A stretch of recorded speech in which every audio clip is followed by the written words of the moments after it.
Hi, I'm Sean Richards with Blue Sky Business Consulting. In a previous video, I talked about how business owners who are trying to move from a growth model to a scaling model will often run into four hurdles that they need to kind of jump over in order to make that successful move from growth to scaling. Those four are financial, systems and operations, leadership and teams, and the fourth is emotional well-being. And that fourth one, emotional well-being, is what I want to talk about today. This is such a critical topic. We have way too many business leaders who are not emotionally healthy. Their emotional well-being is not where it should be. And what's sad is that their original vision when they started the company was freedom and flexibility and perhaps financial success, whatever it was, but they had this vision. And sometimes years later, they find themselves stuck in this business and it's not doing any of those things. They don't have flexibility. They're experiencing a lot of burnout, and there are a whole host of problems that can come out of that.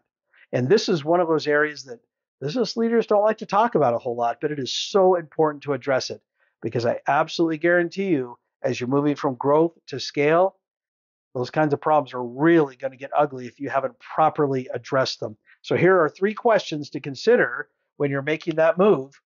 Here's how they look. Number one, work-life balance. This is a decision that you need to make as the business leader, as the business owner.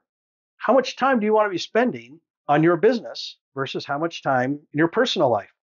If you're married or in a significant relationship, if you have children, how much time do you need to devote to those people who are important to your life, in your life?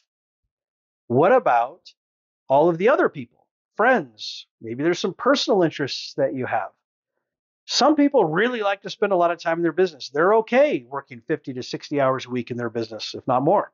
And that's okay if that's really what you want, but you have to decide, what do you want your work-life balance to be? And if you feel like it's kind of out of whack, you need to take a look, especially as you move to a scaling model, because it will only get magnified if you don't have that figured out really well.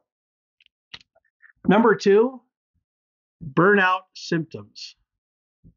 It happens a lot. It happens to all of us. We get going on something, even something that we really like, but sometimes too much of a good thing is simply that, too much of a good thing.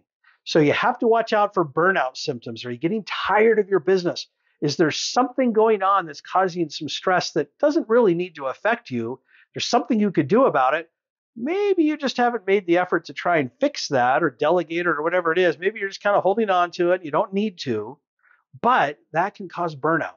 We don't want that to be the case. So give some thought to whether you've had some burnout symptoms recently and whether that's something that needs to be addressed before you continue to scale the business. Because again, it will only get magnified and get bigger and bigger if you're not working on those burnout symptoms. The third one, and this ties in a little bit with what we talked about leadership and teams, and that's company culture.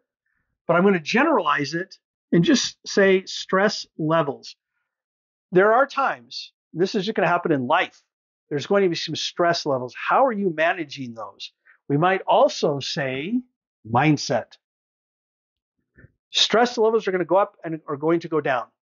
If you have not been able to train your mind how to absorb those and adjust, that's going to be a problem, especially as you continue to grow the company and scale it. So give some careful thought to your stress levels and your mindset. How do you handle those stress levels? Emotional well-being is a very, very important part of scaling the business.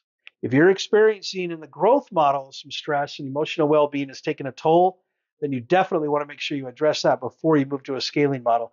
If you're already in that scaling model and you're starting to see some of these things, definitely talk to somebody and make sure. It's kind of that feeling of it's lonely at the top.